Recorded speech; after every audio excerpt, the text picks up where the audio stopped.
welcome, everyone. It's good to see such a fantastic turnout. I've got written down here, especially after the party last night. I should probably have edited that, shouldn't I? It is still people coming in. That's good to see. So, as you know, or as I hope you know, we're here to explore the wonderful world of Roblox, what makes it tick, why it's become such a cultural force, and how creators and brands are using it to connect, engage, and grow with the audience at its center. We're going beyond the game and unlocking the power of Roblox. Yeah, come on, a bit more interaction. We will be asking for more interaction later, so yeah, be brave. Think of it like a karaoke night, that sort of thing. Oh, you do know. This session has been brought together by a brilliant producer, Rachel Bardil. Nice, thank you. And executive produced by the wonderful Janet Bamforth. And our aim is to pull back the curtain on how Roblox works, why it matters, and most importantly, how you can be a part of it.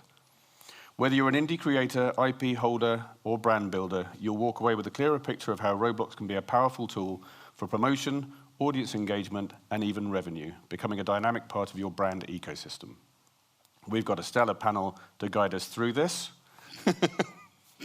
We have, you can't snigger at that. Ian Douthwaite, CEO at Dubbit. Alison Watkins, there we go. There's last night kicking in already. Director of Consumer Products and TV Distribution at Coolabuy. I nearly did the wrong version.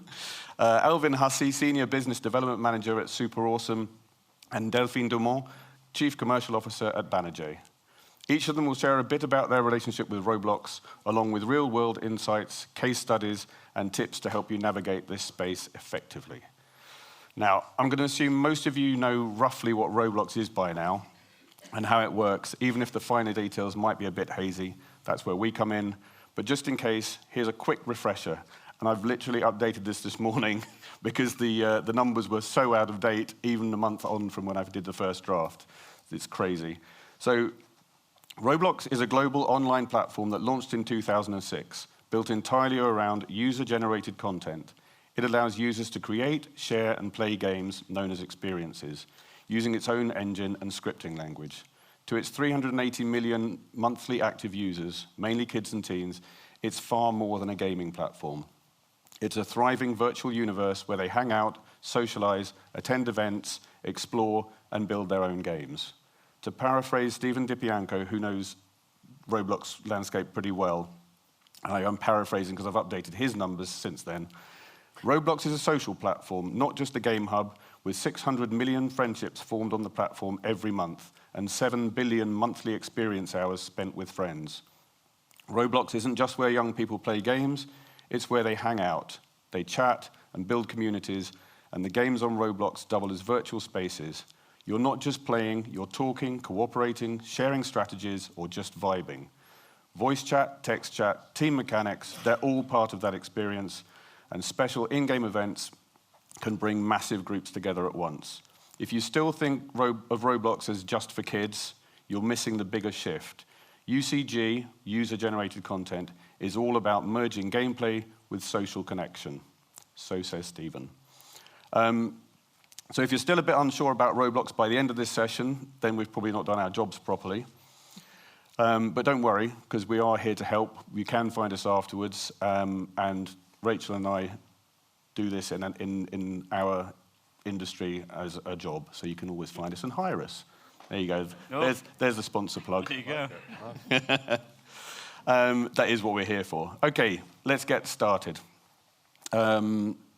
I'm going to hand over to Ian first, who's going to give us a bit of an overview, set the scene, the current state of play, pun intended, and where Roblox might be headed. So over to you, Ian. Okay, thank you very much, Rob. And cheers, CMC, for the opportunity to talk here today. And boy, am I going to talk. I'm going to have to go through some slides really quickly. I'll try and get through them as fast as possible. So hold on to your hats. Also, I know some of you have been out last night, and some of you also know a lot about Roblox. So if you need to have a snooze, then you can. I'm going to I'm going to cover, I'm going to cover off Roblox demographics and numbers, something about some of the styles of games that are on there, about some success stories, and also about how you can get onto Roblox. I've been introduced, so you know who I am, where I'm from. Should we get started? Why not? We like to think of Roblox as the YouTube of games. Just as YouTube isn't a video, neither is Roblox a game. They're both user-generated content platforms where you can access many, many different types of game on there. You generally play in 3D. You are a 3D avatar, and you go into those games, you know this, to play with friends, meet new friends. It's estimated the download of Roblox, because it's available on many, many different devices. There's been 1.2 billion downloads of that globally. And once you actually download it and installed it, you can access 40 million different experiences. 5 million will be active at any one time. And included on Roblox is a developer community, people who actually use Roblox Studio to create the games. There's 2 million of those, and about 99.5% of those are not going to be professional studios. They're going to be developer people from the community who've downloaded Roblox Studio. It's very, very easy to create. You've got 12-year-olds creating games on there. So there's a massive number of games being created. Let me just quickly show some of the styles of games that are on there. We've got role-player games, battles, horror taking a bit of Peppa Pig there. Quite a lot of different genres, 18 different genres, 44 subgenres. And as I say, loads and loads of different games, up to 40 million there. The reason there are so many games on here is that Roblox has invested a lot into the Roblox platform to make it much easier to create games. If you look at the trajectory of monthly active users on there, you can see just recently how much it's increased. And that's a 27% increase year on year for the past couple of years, leading to 380 million monthly actives, pushing on 100 million daily actives, good spread of ages, 60% over the age of 13, according to Roblox, and a really good gender split. What that means for the UK, 4 to 5 million UK daily active users. And if we look a bit deeper into the actual stats from our trend survey, you can see Roblox is the blue line on top, all the ages along the bottom. You can see how it's pretty much the most popular game on there, with a sweet spot around 13, 14. In our trends that we've done in previous years, it's actually been about 10, 11 as the sweet spot. So it's definitely aging up, as I think players are spending longer on the platform. And if we look at the monthly hours that Rob was just talking about, it was 5 billion in 2023. It's now 7 billion in 2025. So that exponential thing is really going. That translates to, this is a crazy one, in the US kids spending 3 hours per day on Roblox. TikTok users, 107 minutes, 67 for YouTube. So what does success look like on Roblox? On YouTube, we'll know these, right? The top 3 videos. Very, very good. Those sort of numbers, even half those numbers, even a third of those numbers, you're probably going to make some good monetization from these, right?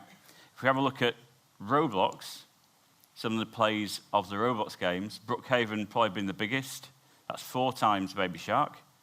I've ranked these in terms of concurrence, by the way. Fish is a relatively new one. Still 319,000 people playing that at the same time. Other ones, things like just dress-up games. That hit 1 million concurrent users just a few weeks ago. And Adopt Me's been around for a long time. That's very, very well monetized, both in-game and also through sponsorships and also through offline merchandise. So those are sort of the numbers that you can get. There's 145 games over, are you tired yet? 145 games over 1 billion plays, 1,000 games over 500 million plays. And if you think it takes time to actually get to 1 billion plays, this is Grow a Garden. I'm not sure how many of you know this one. This launched in March this year, launched by a 16-year-old lad called BMW Lux. His profile's on there. He likes koalas. It's basically very Farmville-esque. You plant things, you grow them, you harvest, etc. That hit 13 billion plays just recently. That's since March. And if you get this, just a couple of weeks ago, it hit 21 million concurrent players. So that's actually double the amount that watched the Gavin and Stacey Christmas episode last year. And also more than all the Steam games put together. That's one game on Roblox, that's not Roblox, which is mad, right? So let's go on to what you could do on Roblox. Time over for time. I've listed 5 different ways in which we've helped brands and IPs go onto the platform. I'll start off with the most sort of like bespoke and immersive one, standalone games. Obviously, this is more expensive, but it's very much more immersive. You own the whole experience. This is a 5-book thing by Hachette called Backpack Explorer. It's brought to life as an online adventure rather than something you do in real life, but you can do that with friends online. If we look at, have you ever heard God Mode as a thing gaming? This sort of takes it literally. It's another range of books, which I'm sure you know. This is the Catholic Church actually asked us to do this. We thought this would go down terribly because of the Roblox community, but there are Christian communities, there are communities everywhere on Roblox. And this, we thought this was going to bomb. But it actually hit its annual target for audience numbers in 3 days. Just because of the numbers on Roblox, but that's also quite biblical as well, 3 days, isn't it? Virtual events, we go into, these are a little less common now. Roblox is heavily investing in the way of actually doing the technology so they're more interactive. This is one for the Grammys that went live at the same time as the Grammys. The Lil Nas X, he did a concert quite famously, made $8 million out of merch during that concert. And there's also, we did something for Nickelodeon, which was for the Kids' Choice Awards, where the presenter went between Roblox and real life, which was quite cute. This is by far the easiest way of getting into Roblox, game integrations, where you effectively have a pop-up store or pop-up game within an already successful game. So if you think about having some of these successful games that's got 5 million players in it, if you go in there and put your own thing, this is like, we put loads of like bacteria in some of the partner games, and you had to go to the Dettol hub to get the Dettol sword to slay these bacteria. And of course you had to wash it in Dettol afterwards. This is an educational thing they normally do in schools, but it's one thing they did in Roblox and hit 2 million people in a week.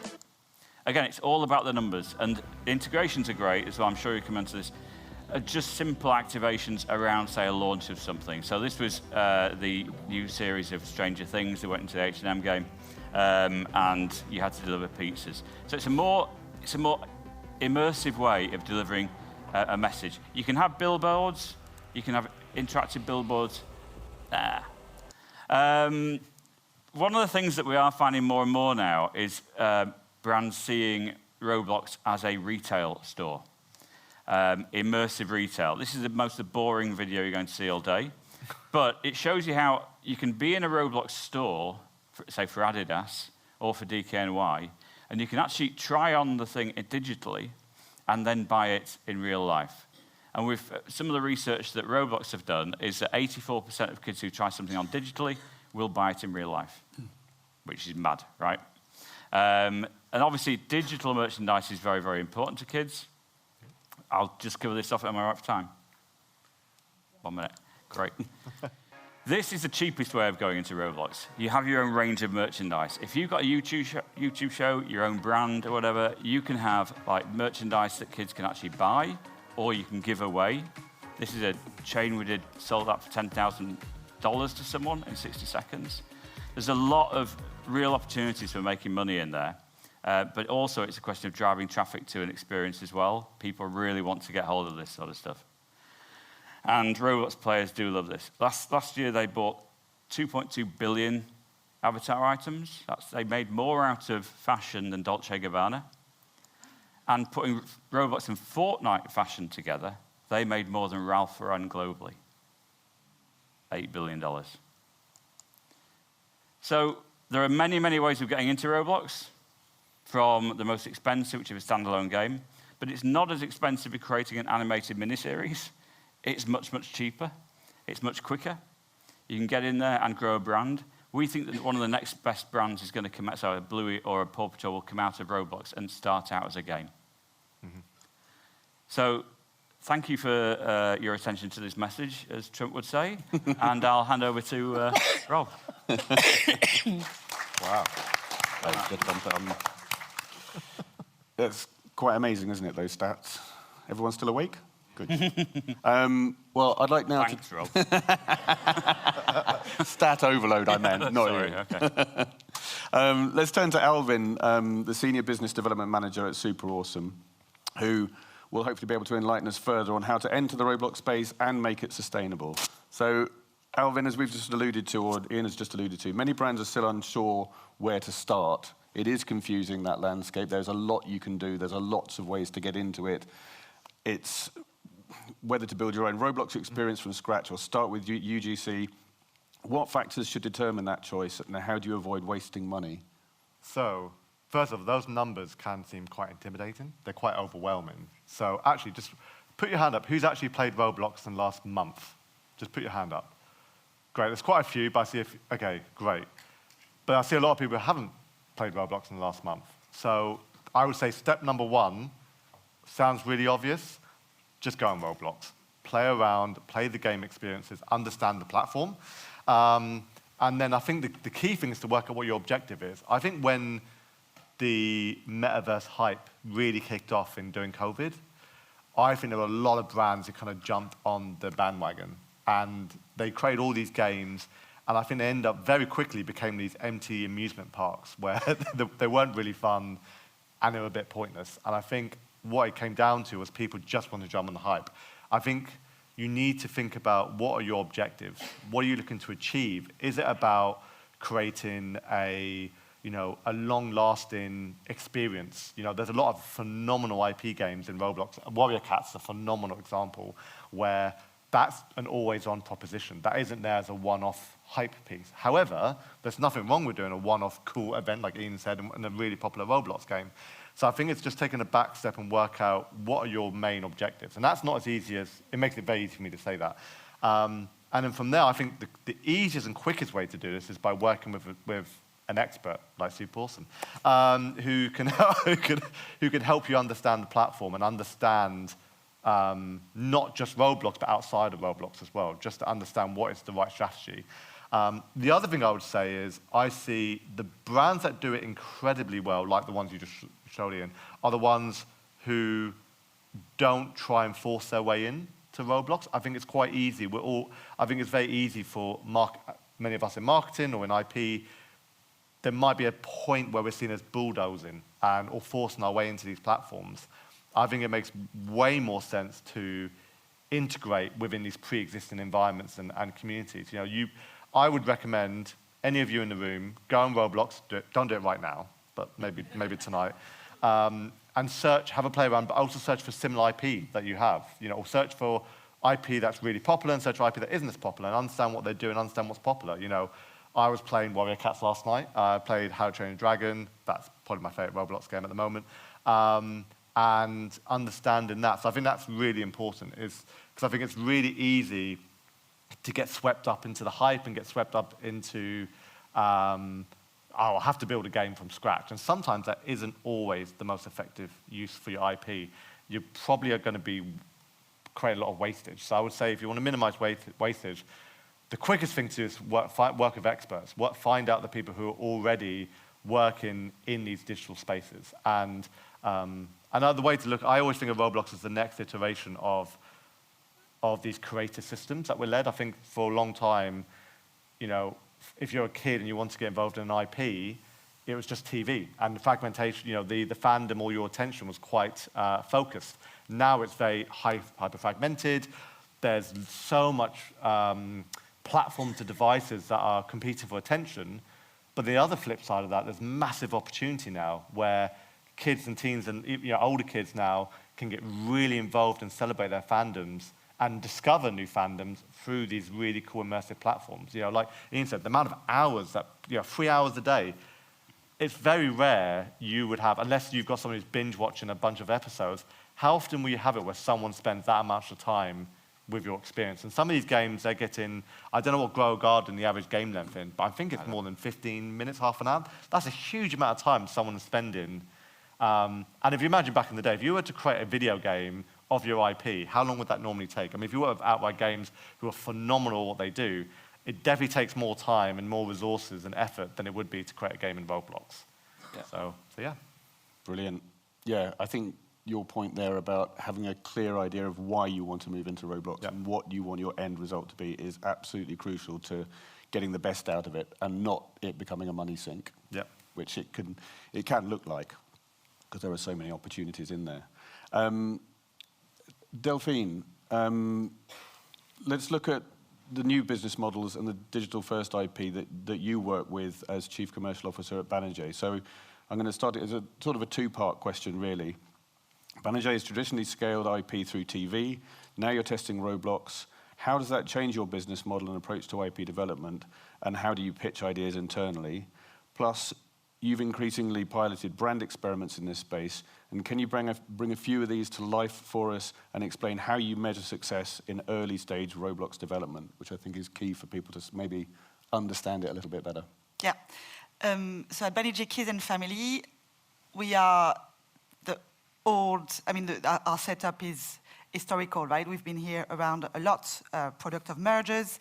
We've got a massive catalog, big library. We are very strong in production. We've got a production house in Italy, UK, and France. And so, it's an older model, right? And it's interesting to see how do you adapt the old model to this new world. We are very strong in terms of distribution, so it's linear distribution, digital distribution. We're managing more than 200 YouTube channels, licensing, and brand marketing. So the way we see Roblox, it fits in a brand and marketing section today for us. So it's not our core business, but we ought to, of course, as a content maker, we ought to go where the audience is. It wasn't it wasn't where we come from initially, but we have had to adapt, right, to this. So we're not going to change our whole business model for this. We're not creating our own games in-house yet. And we are definitely, as Alvin mentioned, going to want to partner with people who know how to do this. The issue today with us, again, because it's not our business model, is that we are not going to go out of our way yet to spend massive amount of money in a world that is not quite our world, but we ought to also be there. So what we've done is that we, for the last 6 months, very successfully, and we've been lucky, and because we had the good IP and we were in the right place, we've partnered with two partnerships with Game On, which is a Cartoon Network, Roblox area space corner. So we've got Totally Spies there that we started at the end of the year, 24, and up to start of 25, global, except for France because of holdback situation. And then we did Mr. Bean to accompany the launch of the new series on Cartoon Network. So that's more May, June. So that's for the Game On partnership that we've done. And both have been really successful. Cartoon Network was super happy. We beat some of their top shows. Mr. Bean had a bit of an edge compared to Totally Spies, which is great because we'd taken some learning from our stint of Totally Spies. We also got involved with some UGC. For Totally Spies, for example, we'd taken 20,000, and for Mr. Bean went to 12,000 because we had some leftover to Totally Spies that we decided to reuse in June. So it's all those, learning and it's fun. So we did reach 1.9 for Mr. Bean, 1.8. That's and then unique visitors is 1.3 and 1.4. So Mr. Bean just with an edge. You're talking about million, by the way, yes, not million. 1.3 people. Yeah, sorry. Yeah, million. Sorry. So that was really good, very successful, and the return from the players is really good too. So Cartoon Network seems happy. And then the other thing that we did, which also part of a broadcaster-led enterprise, is with BBC. They approached us actually to in Wonder Chase, which is their own Roblox world, to pick up Super Happy Magic Forest, which is a group production with Tiger Aspect Kids and Family and Movimenti in Italy and Zodiac in France. So it's a multi co-pro on our part. And Super Happy Magic Forest is for BBC and ZDF, ABC, Canal+. Am I forgetting one? Right.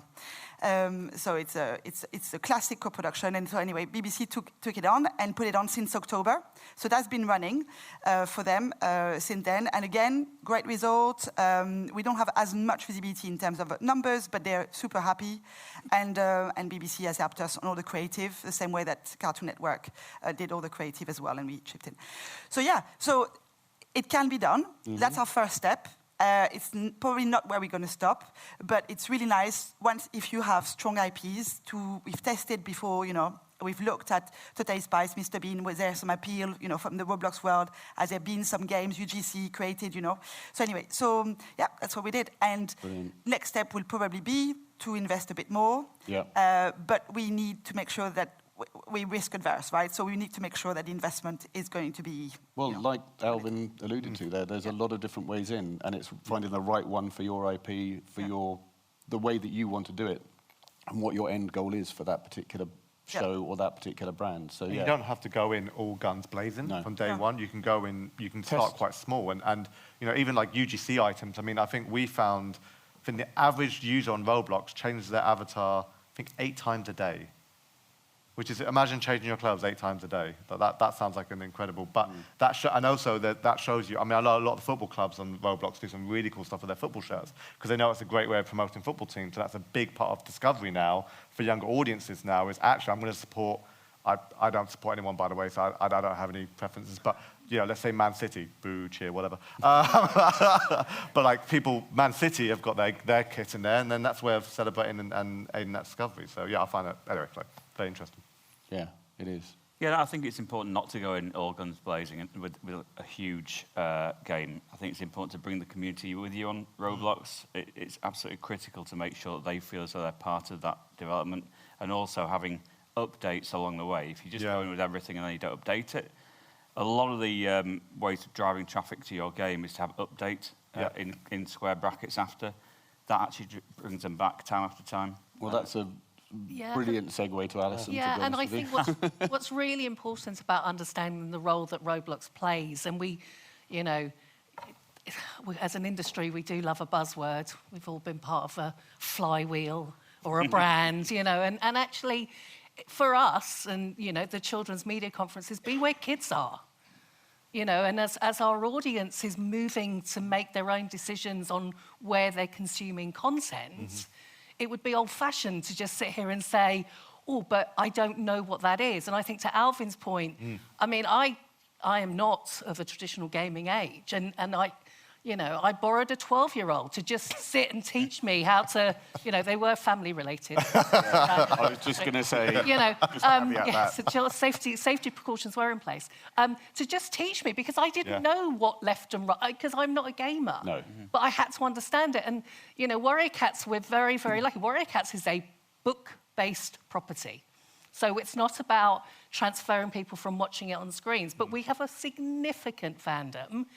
And we have to honour the fact that they've already curated this. Coolabye are very lucky to own it, but actually, they're the ones who are growing it. Yeah. Well, do you want to just allude just quickly to the backstory? Many people will know this because it's a well-cited example of how to do Roblox super successfully and organically. But if you want to allude to that, but then also lead on to how you then keep your audience and how you build on that success, that initial success. So the Warrior Cats Ultimate Edition game, which is hugely successful on Roblox. The average Roblox game is played about 7 minutes a time. Yeah. Warrior Cats Ultimate Edition is played 22 minutes, and we have billions of people who have played it, thank God. It started as a fan game. So we have a copyright protection team who check for trademark infringements.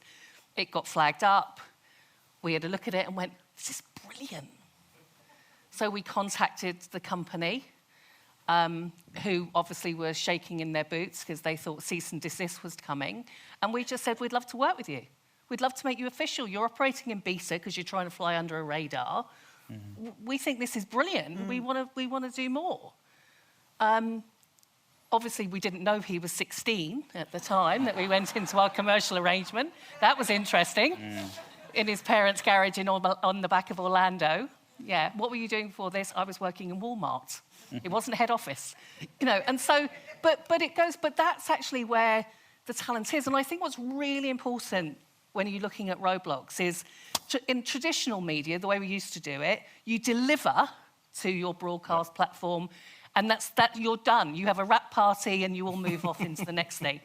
When you deliver in Roblox, that's the beginning of your journey. Yeah. you know, and it's real time. So we can try things in Roblox. So we're like, oh, I wonder if they'd like to do that. And within 24 hours, we go, oh, we're going to do that again. They loved it. Because it's real-time feedback. There's no sitting waiting for Barb to come out with the ratings or anything like that. It's all live.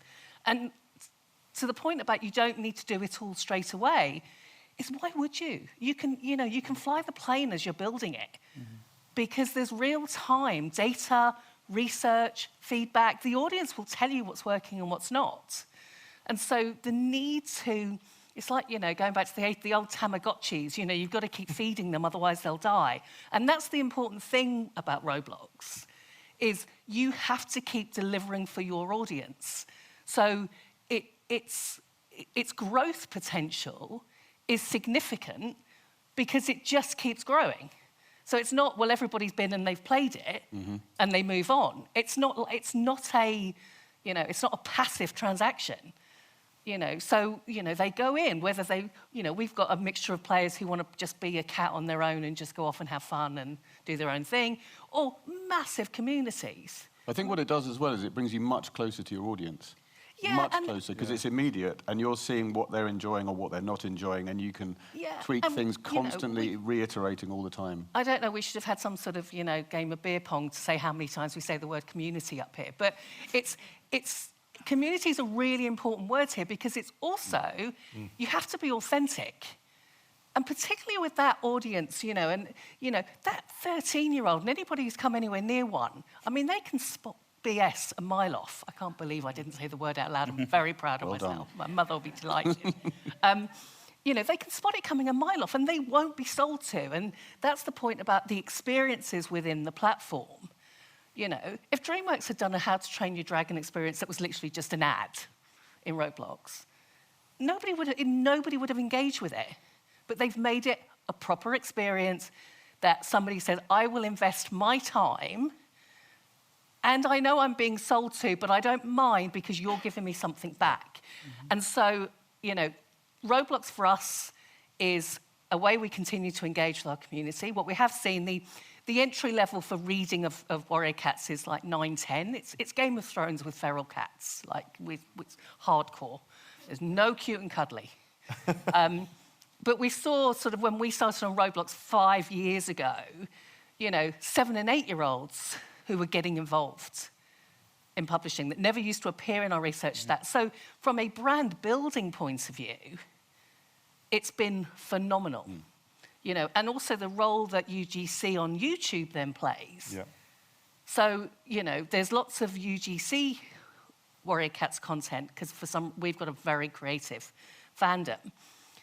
You know, and all the animators are really cross because the views of people just watching themselves playing a game are bigger. Well, guess what? You know, the audience will decide what they want to watch, regardless of whether you feel it's right, better, quality. You're not the audience. You know, as grown-ups, we don't sit and watch something that we think is rubbish or it doesn't engage us. We'll bow out and go, you know what? Nah. You know, I could see what was coming in episode 4 there. Kids are the same, and I think the reason that, touch wood, whistle, overhead, everything. I think the reason we've kept our fandom, and we've been 22 years since the first book was published, 38 languages, 80 million books. You know, the reason we've kept them is we've never taken them for granted, and we've never talked down to them. Yeah. You know, and we'll kill a cat if it's appropriate. Well, I won't, but other cats will. Caveat, not a real cat. Yeah. Yeah. You know, and I think, and as I said, I think, you know, I've done a few of these panel things that, you know, and beyond the game, and it's not about replacing the old business model.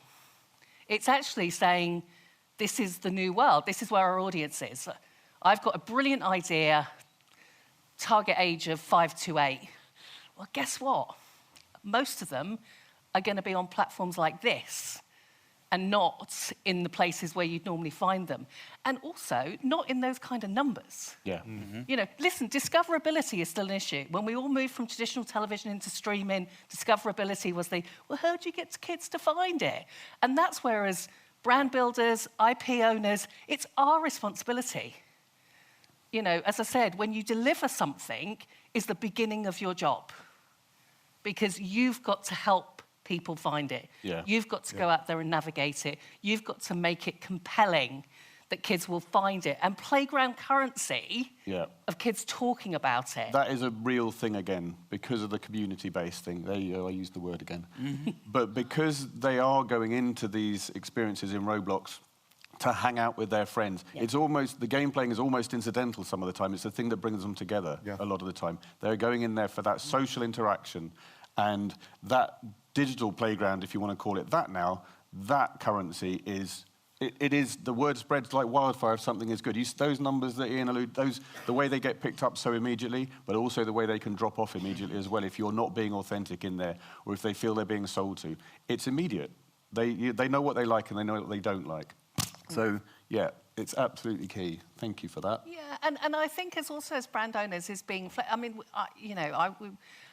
in our game, you know, there was one that they'd gone off into outer space and they'd done a whole sci-fi sort of gameplay within it. But that's what they wanted to do. So we sit as brand custodians and say, oh, well, there's no sci-fi in ThunderClan. Who are we? We don't make the rules We share anymore. it. If you're fortunate enough to create something that has a fandom, don't dictate to the fans what they are allowed to do and what they're not. Yeah. With respect to copyright infringement, they're not allowed to sell 500 T-shirts on Etsy. So, there's a balance. But you can monitor all of that stuff as well. Yeah. I just want to, because as you can tell, there's a lot going on in this world. And we could do a panel on each of these subjects, and we maybe will do other conferences. But just to move us on a bit and maybe dig into a little bit more, I want to open our floor up first. Hopefully then I'll open up to you guys at the end for some more questions that you may have as well. But just to sort of get some conversations going between us, let me start with you, Ian. Roblox's scale and reach is clearly undeniable. Yep. What was that? What was that? I don't know. I looked up and you were smiling. I'm just worried about what the questions are. I sent them to you.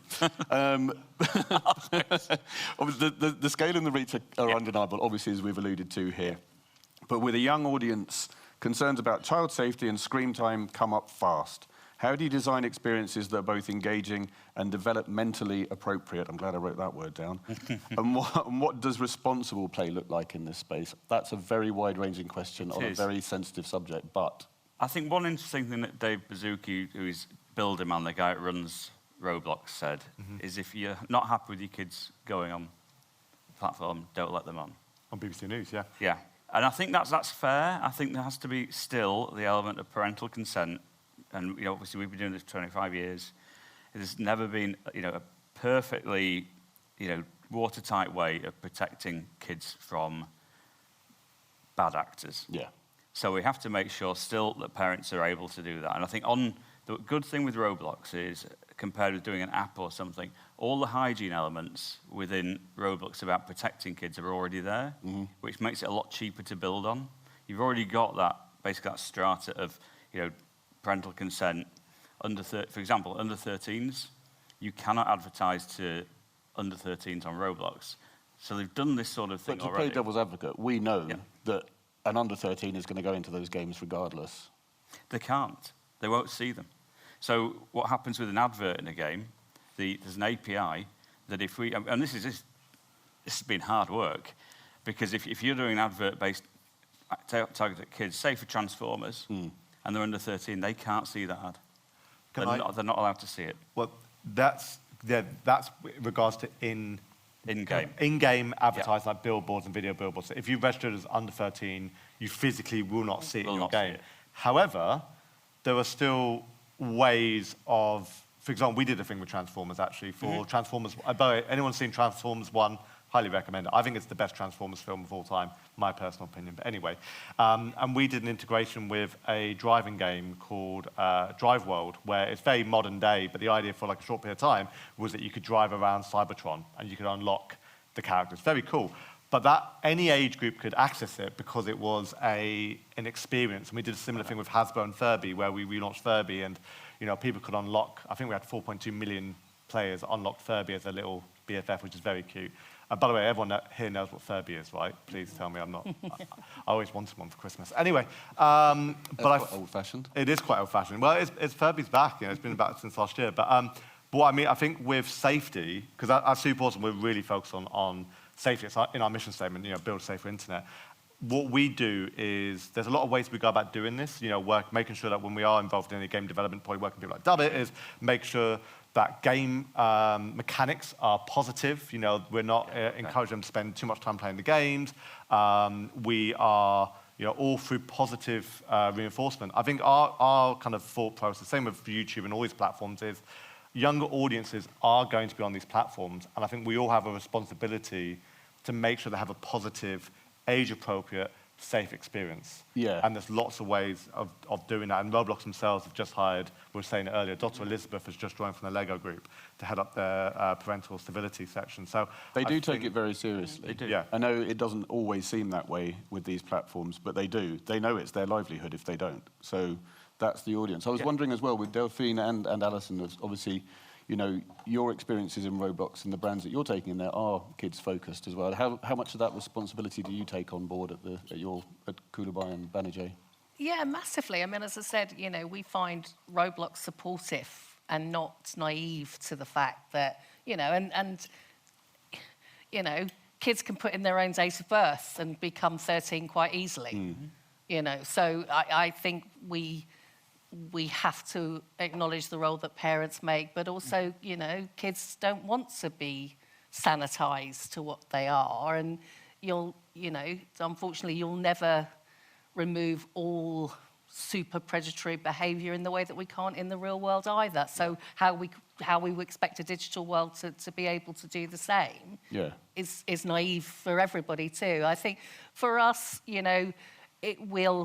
there's certain control mechanisms that if you do register as under 13, there's no chat. Yeah. We don't allow chat, and you can't interact with under 13s in the game. So as much as we possibly can, we'll try and remove the areas of risk. Yeah. But as I said, I think as platforms go, I think Roblox have done a good job. And I think they understand they need to do more. Yes, yeah. They are putting people in place to do that as well. Delphine, how do you... Well, our ways has been to partner with other partners. So we've had a layer of security, not having gone direct yet, right? So definitely we've gone into worlds that were super securized. And we will aim to carry on to do this and work with partners who can... Because it's one of the biggest concerns whenever I talk to people about Roblox, and I think Rachel would back me up on this as well. When we speak to our clients, one of the first things they talk about is the safety. And it is a very real issue. It is. It's everyone's responsibility. I think the more that we can become involved in it, if you like, from the more traditional IP creation and kids content side and move into that world, we can then start becoming part of that conversation and we can drive things forward. And it's all of our responsibilities as creators to do that and IP owners to do that, because it's our brands that, as Alison pointed out there, that this audience knows what they want and what they don't want. And if you're not authentic there, then they're going to walk away from it as well. So it behoves all of us to be a part of that conversation and make sure that people are held to account, that whether it's Roblox, whether it's the third parties, whether it's yourself, and then there's the parent side as well. It's a 360 thing. And there's a huge amount of money involved. Yeah. The reality is Roblox is a business, and if you're fortunate enough to have a successful game, it can be a revenue-generating marketing platform. So common sense would just say you want to do everything you can to protect the longevity of that. And actually, if the platform becomes a place that is unsafe and parents do start saying you're not allowed to do that and everything else like that business model is then broken. So, it's inherent in everybody's interest is to keep it somewhere that people go, actually, I'm okay with that. Yeah. I think it's still a place of experimentation for us as well. It's still evolving all the time. So I think the point that we always try to make is let's get over there and be a part of that evolution and that conversation, because the sooner we do it, the sooner we become it, the sooner we can influence it. And the concerns that we have can start to be allayed as we move with it as well. You can't stand on the outside shouting into it, going, well, it's terrible, isn't it? It's like, well, go and do something about it then. But it's also accessible, and as you know, it's cost of living crisis and everything else like that. Roblox is free. Now, granted, not enough kids have access to a laptop or a phone or whatever, but but Roblox is free. And yes, I'm sure if there's parents in the room with kids who play Roblox, they've spent an awful lot of money in Robux in their lives. But you can still be part of that community. Yeah. Is there a bell going to go off? And we've Yes, seen I think we've got a quota. But you can still be part of that community regardless of your income. And actually, access to content is becoming more and more expensive. Yeah. We've all sat as parents going, do we need every subscription service? And so actually, from an inclusive point of view, Roblox is one of the few that's out there that says, come play. Yeah. Well, not even just Roblox, but if you look at even Fortnite, for example, when the Switch 2 came out, a lot of people downloaded Fortnite because it was a lot cheaper to buy that than £60 for some of the video games on the Switch 2. And you see what Lego have done in Fortnite, what Disney are going to be doing in Fortnite. So you can see how these creator-led social platforms. There's a reason why they've become so popular with everyone. Not just kids and teens, but they've become multi-generational places. And I think when we were, I don't know if anyone's on the Pokemon, Paddington. I don't know how I got those two mixed up. Although that would be a great crossover. Yeah. Someone write that down. Got to collect them all. Oh, there it is. Just the one. But with the Paddington panel yesterday, with the Paddington panel, I remember there was a lot of talk about multi-generational. And it being a multi-generational brand. And they launched on Roblox, and they did these, was it kindness coins? Did anyone remember that? When you played, I played a bit of it last night. I had about 2 hours playing Roblox last night, full disclosure. Is that why you were late this morning? Yeah, probably, yeah. I was a bit late. Well, I was helping Paddington make marmalade sandwiches. I just got hooked. But I've forgotten where I was going with this. Yes, but anyway, so these platforms have become these really great playgrounds for multi-generational interaction and appeal. And I think the important thing is if you're working with partners who are really focused on doing things correctly, safely, then that will help you feel empowered to enter these platforms at whatever level it is. Whether it's in-game ads for teenagers, and we're going to try and test it that way, or doing more immersive things. There's lots of ways of testing, but I think it's really important to select the partner who has data, insights, tech. They understand these platforms. And I also think not just Roblox, but think out the wider gaming ecosystem. Because I think I was talking about discoverability. I think you mentioned as a challenge.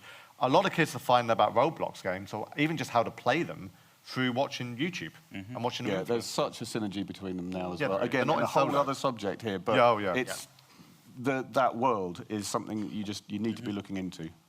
To make it work. But I do have another couple of questions that I was going to throw to us, but actually, I think I'd rather actually go to the audience and see if we've got any questions out there. I know it's slightly earlier, but we can always come back to our set questions, so I can sort of see some hands. There's one just down here. If you don't mind, when you get the microphone, if you could just stand up and introduce yourself briefly before the question, that'd be nice. Yeah, because we can't see you. Hello, my name is Joyce Ahuja, and I'm an animation director. So thank you so much for sharing all of those incredible insights. So my question is that you were going into about how there's in-game clothing that people can buy and how it's one of the biggest revenue sources. But exactly how do brands generate that revenue except for maybe in-game clothing? But I also have an ethical question about if it's right to convince so many small kids to spend so much money on in-game clothing. And, because we're influencing society in a way that they'll continue doing it over those years. I mean, we don't want people to be broke by buying so much of that. Yeah, that's fair. And I think part of that is you can age gate all of that. Yes. So shops can be 17 and over. So there's a lot of age gating options there, geo-blocking options. So it's not that all kids are going to be seeing this. Certainly, avatar clothing, if you speak to any parent, they'll know that that's a big thing. A lot of the kids will actually earn that currency by actually playing in-game. They'll be grinding in-game to actually earn that. So it's not necessarily... It's only like... I think it's like 10% of parents actually give their kids Robux. So it's a very small amount. I mean, these games have got to make some money somehow, otherwise they don't carry on. It is a commercial platform as well, at the end of the day. So that is going to be a part of it. I think it goes back to that responsibility of everyone. So whether it's the parents that are being responsible for what their kids will buy and how they buy it in there, as well as the gatekeeping, as well as, you know, the brand owners. Of course, there are going to be bad players that don't really give a shit about that. Oops, I used the word. But I think that their platforms do give parents and enable parents to set spend limits. I mean, even I swear, every year, whenever the new FIFA/EA football game comes out, there's always a story about a kid who spent way too much money on FIFA Ultimate, or I haven't played FIFA, or EA FC, whatever it's called. So, but I think it's really, a lot of these platforms are enabling that. And from a super awesome perspective, we only work with developers who do have these positive game mechanics. They're not in there doing unethical things where they're forcing, you know, overconsumption, or they've got game mechanics where a kid or teenager has to spend 5 hours in a game to achieve something. You know, it's very... So you'll see the most popular games, and the ones that should be popular are the ones that are doing the right things. So I think there's a lot of ways, but yeah, I completely agree with you. From an ethical point of view, then there needs to be safeguards in place, and that is an ongoing thing. Yes, but maybe I'm cynical, but what does that mean, ethical point of view? I'm a parent, and I'm not letting my kid, she's got on Roblox, I'm not giving her, she can't buy, right? Fine. So I'm the 90%, okay? But for the 10 other percent who accept it, it's an entertainment. It's like going to cinema. It's like letting them buying a FIFA game. It's like, you know what I mean? That's what they want to spend their money on. It's stupid, but you can't judge. That's, you know, it's their prerogative how they want to spend their I just had a flashback to my parents, be like, you don't need another Megazord, Alvin. No. You don't need... But you know what I mean? Just had a flashback. You know, another X T-shirt, pyjama, Peppa Pig, you can't, you know, they've got 1,000, but that's what people are a bit silly. It's capitalists, so it's, you know, what they want to... But we also make our kids write to Father Christmas and list the things they want. So it starts, you know, I think with the constant desire for things has been there from the beginning. The fact that it's now being delivered via a digital platform is no different to, you know, in the UK, the Argos catalogue that used to land, you know, and you literally sat with a pen scribbling 75,000 things in it, going, I want that. Well, I never got all of that. You know, 75,000 things. You didn't get any of it. Some, but the problem is with kids, and you know, they move on quite quick. You know, we've all seen the trade-off. We've, you know, stood in a Smith's toy store and gone, "Mummy, I want that," and she's gone, "Oh, that's 20 quid. You're not having that." Oh, you've only got to look back. What about that? Okay, I'll have that. You know, if you look back at some of my fashion choices and the money I spent stuff on when I was a teenager, thank you. Then, but seriously, wow. Are we done? Sorry, hopefully that's answered your question. I think we went on a tangent there, but hopefully that's answered the question. But I think, but to think about being in the physical and the digital, and you know. You know, we've just watched the Taylor Swift phenomenon of changing friendship bracelets and, you know, and hats and cowboy boots. And, you know, the role of influencing isn't new. The fact it's now a career for many people is the new bit. But actually wanting, you know, wanting to wear a Duran Duran T-shirt and have a, you know, a bit of cord from a curtain hanging off a jacket, like pretending yesterday. It was some sort of trendy thing. You know, we've all been there. And where was I yesterday? So that's, you know, It was a good night. Hey, it was a great night. But you know, so I don't think that's anything new. So I think it's, and naive might be too strong a word, but we have to accept that, you know, we want our little humans to have opinions and to explore and to have their own minds. So with that comes choice. And you know, you put the bumper rails in and you put the guardrails in and you do everything you possibly can. But we don't want a future generation of, you know, Stepford wives. I don't know what the male equivalent is. I'm too old. Stepford husbands? Stepford husbands, you know. And that's the thing. We want them to... That's terrifying. You know, and how amazing to go into a platform and go, I'm really into that. you know. But this is, and I think that's to the point, sorry, and I'll throw to you in a sec, but it is their world. So who are we to say they can't be in it and do what they want to do? Yeah. You know, it's just the same thing. It's 21 about million parenting. It's their world on the other side as well, because all these kids are actually making money out of Roblox. Some of the people who are the fashion designers are 14, 15. We've got one girl who's 16. She makes $15,000 a month from just doing 3 hairstyles every month. And she doesn't even need to get a job. It's a very entrepreneurial place, and we're finding a lot of kids now in our research are feeling very much about I can take control here. I can actually be the master of my domain, and I will start making games. That 16-year-old lad, I mean, he'll do okay. That's everywhere. It is. They are very, very young creators in there, and they're doing their thing their way. They don't know the models, so they're doing whatever they want. Let's see if we can just have another question. I think there was one at the back. One there. like that, yeah. Oh no! Oh, yeah, there's Tim Searle at the back as well. I'm dreading that one. I can't wait. I can't wait for Tim. Yeah. Hello, I'm Jen Upton. I'm a writer, but I have a nearly 11-year-old daughter, so Roblox is a huge part of my life in lots of different ways. Like we have family, dress to impress parties, and grow a garden is huge. Just to speak to the previous questioner's point, I think the thing that I had to get my head around when my daughter says I want Robux for her birthday is I'm giving you money for something intangible. But actually the way I like to think about it now, the positive spin is I would much rather she spend her Robux on something in the game rather than get an LOL doll, which is masses of plastic and paper and this and that then goes in a drawer and then will end up in landfill. It's sort of, actually, it's quite a green way of children spending money.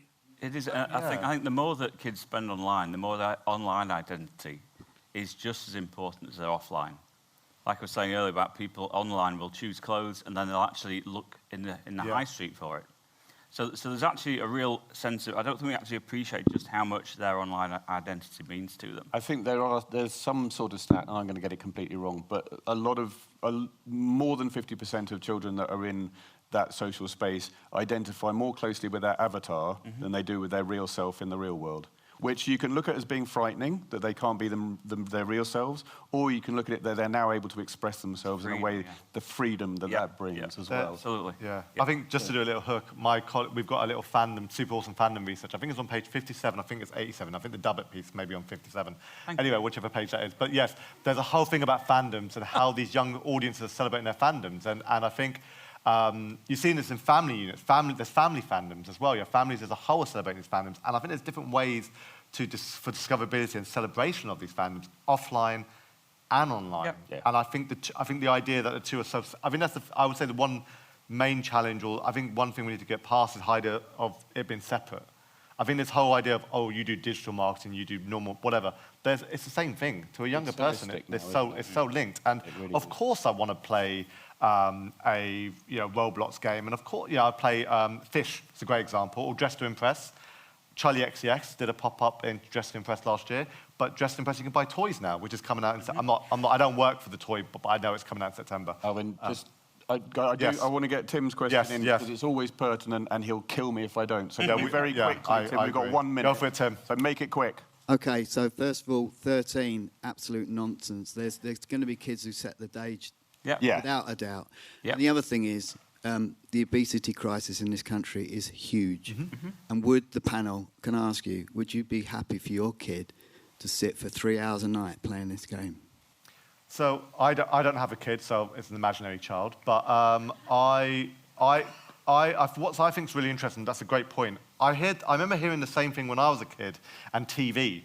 And I was told, that was a big thing in the 90s, was why are you at home watching TV? I'll go as quick as possible. We're seeing more and more, and I think Jo Redfern, I don't know if she's in the room right now, she does a lot of this related to sports.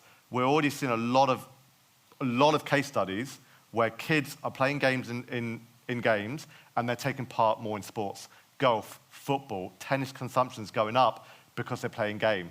So I actually push back on this whole stereotype of, I think it's a bit of a stupid stereotype of kids just at home playing video games. That isn't the case. I think the two are intrinsically linked, and we're seeing more online and offline. And I think it's tough to lay at Roblox's door an obesity crisis that's been caused by closing down swimming pools, lack of open spaces for kids to play freely, over-processed foods. There's a number of things that platforms are getting wrong, but I think there's a societal issue that has a huge role to play in obesity in kids and them not getting out enough. And, never have kids been so connected and yet so alone. And that is an issue, but it's not one I think we can lay at Roblox's... No, again, I don't think we're going to solve it in about 20 Roblox seconds. television Yeah, exactly. We need a bit more time. We are out of time. Thanks, Tim. Appreciate the question. I'm going to do a quick couple of thank yous and a push to a couple of other panels. So, first of all, Rachel and Janet, thank you so much for doing this. It's been great. Well done. Thank you. I'm going to read this as it's written. Please clear the room promptly, as usual, so the team can set up the next session. There is tea and coffee sponsored by Blue Zoo, woo, available at the bar upstairs and across the road at Hubs. If you've booked a speed meeting with the BFI, these will be taking place at the workstation and are sponsored by A Productions. Coming up next here in Cinema 4 is Commissioner Conversations with Milkshake, Nickelodeon, Sky, Warner Brothers Discovery International at 11 a.m. And also, don't miss another digital discussion at 2 p.m. in this cinema as well, Built to Last, Creating Sustainable Business Models on Social Platforms. Thank you very much.